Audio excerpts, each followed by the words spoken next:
በዚሁ የፌደራል በጀት ላይ ባለሙያዎች ምን ይላሉ ወደሚለው ነጥብ ነው የምንወስዳችሁ።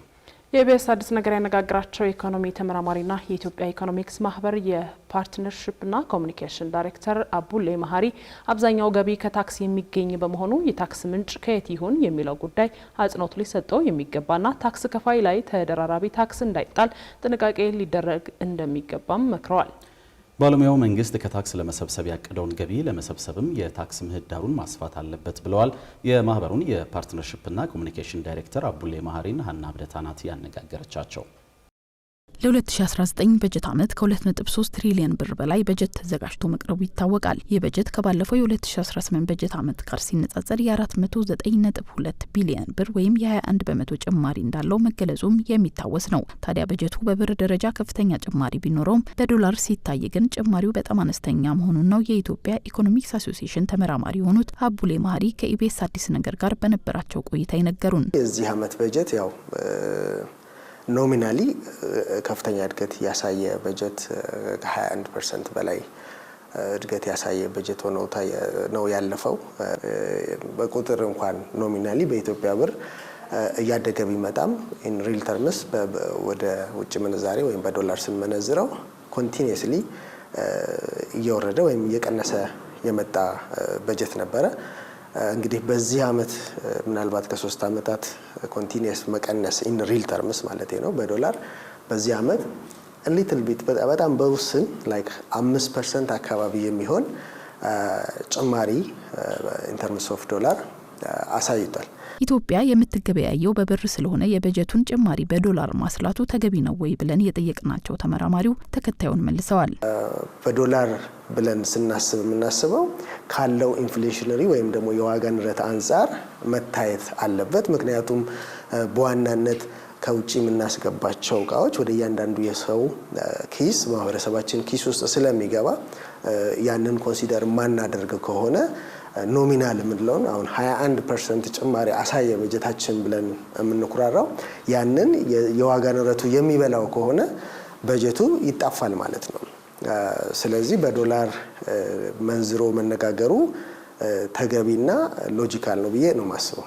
ይህ እንዳለ ሆኖ የ2019 በጀት በጥቅሉ ሲታይ ለመደበኛ የተያዘው 1.2 ትሪሊዮን ብር ሲሆን ለካፒታል በጀት ደግሞ 568 ቢሊዮን ብር በላይ እንደሆነ መገለጹ ይታወሳል። ይህ ኢትዮጵያ በጀመረችው የኢኮኖሚ ሪፎርም መሰረት የሚጠበቅ እንደሆነ የጠቆሙት ተመራማሪው የግሉ ዘርፍ የሚያንቀሳቅሰው ኢንቨስትመንት እንዲኖር የሚፈልግ ቢሆንም አሁን ላይ ኢትዮጵያ ለግሉ ዘርፍ ካላት ምቹ ሁኔታ አንጻር ግን አጠያያቂ ሊሆን እንደሚችል ጠቁመዋል። ኢኮኖሚውን አንቀሳቃሽ ፕራይቬት ኢንቨስትመንት እንዲሆን ነው የሚጠበቀው። ያንኑ ያመላከተ ነው የበጀት ድልድሉ። ምክንያቱም መንግስት በመሰረታዊ ጉዳዮች ላይ ካልሆነ በስተቀር ከዚህ ቀደም እንደነበረው በኢንዱስትሪ ውስጥ ገብቶ ማኒፋክቸሪንግ ውስጥ ገብቶ ትልልቅ ኢንቨስትመንቶችን እንዲያደርግ አይጠበቅም። ያም የሪፎርሙ አካል ስለሆነ ማለት ነው። እንደተባለውም አዳዲስ የሚጀመሩ ትልልቅ ፕሮጀክቶች በመንግስት የሚከወኑ ትልልቅ ፕሮጀክቶች አይኖሩንም። ያ የሪፎርሙ አካል ነው። ስለዚህ ካፒታል ኤክስፔንዲቸራችን ከቶታል በጀቱ አንጻር ወደ ሪከረንት በጀቱ ነው የሚሄደው።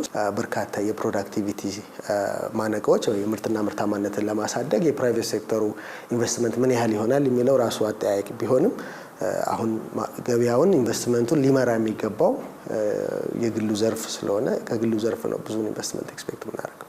በምክር ቤቱ የፌዴራል በጀት እቅድ ረቂቅ በበጀት ዓመቱ ለመሰብሰብ የታሰበው 1.8 ትሪሊዮን ብር ውስጥ ወደ 1.5 ትሪሊዮን ብሩን ከታክስ ለመሰብሰብ መታቀዱ የተነገረ ሲሆን ይህ ግን ከየት ነው የሚሰበሰበው የሚለው መታየት አለበት ብለዋል የኢኮኖሚ ተመራማሪው። በርካታውን ገንዘብ ከታክስ ነው የምናገኘው ብለን ስናስብ የታክስ ቤዙ ከየት ይምጣ የሚለው አጽንኦት ሊሰጠው የሚገባ ጉዳይ ነው። አሁን ያለው ታክስ ከፋይ ላይ ተደራራቢ ታክስ የሚመጣ ከሆነ ዞሮ ዞሮ የማህበረሰቡ ኑሮ ከባድ ያደርገዋል።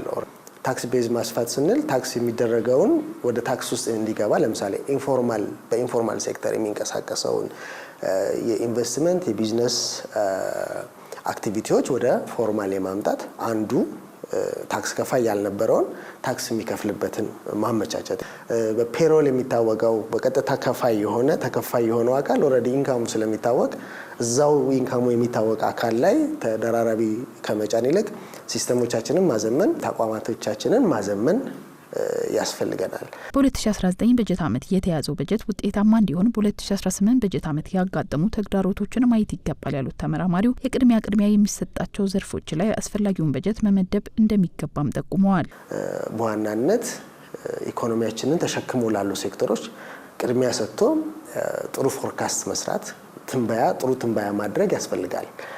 ለምሳሌ የግብርና ምርትና ምርታማነትን ለማሳደግ የሚያስፈልጉን ግብአቶች በአግባቡና በሰዓቱ መከዘን ያስፈልጋል። ያንን ሴክተር ለማዘመን የሚደረግ ኢንቨስትመንት ቅድሚያ ሊሰጠው የሚገባ ኢንቨስትመንት ነው። ምክንያቱም በርካታው ህዝባችን ያለው እዛ ነው።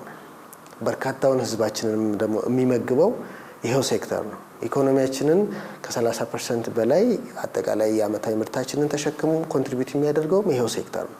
ስለዚህ እዚህ ሴክተር ላይ ትኩረት ማድረግ እጅግ አስፈላጊ ነው። ከመካከለኛው ምስራቅ ጋር ተያይዞም በነዳጅ አቅርቦት ላይ ያጋጠሙን ችግሮች መነሻ በማድረግ ለሀገሪቱ አስፈላጊ የሆኑ ግብዓቶች መዋል የሚችል መጠባበቂያ መያዝ እንደሚገባ ጠቁመው ይህም የዋጋ ንረትን የሚያባብሱ ነገሮች ሲመጡ የተያዘው በጀት በግማሽ የሚወርድበት እድል ሰፊ በመሆኑ ኢኮኖሚያችንን እንዳይዳከም ያግዛል ብለዋል።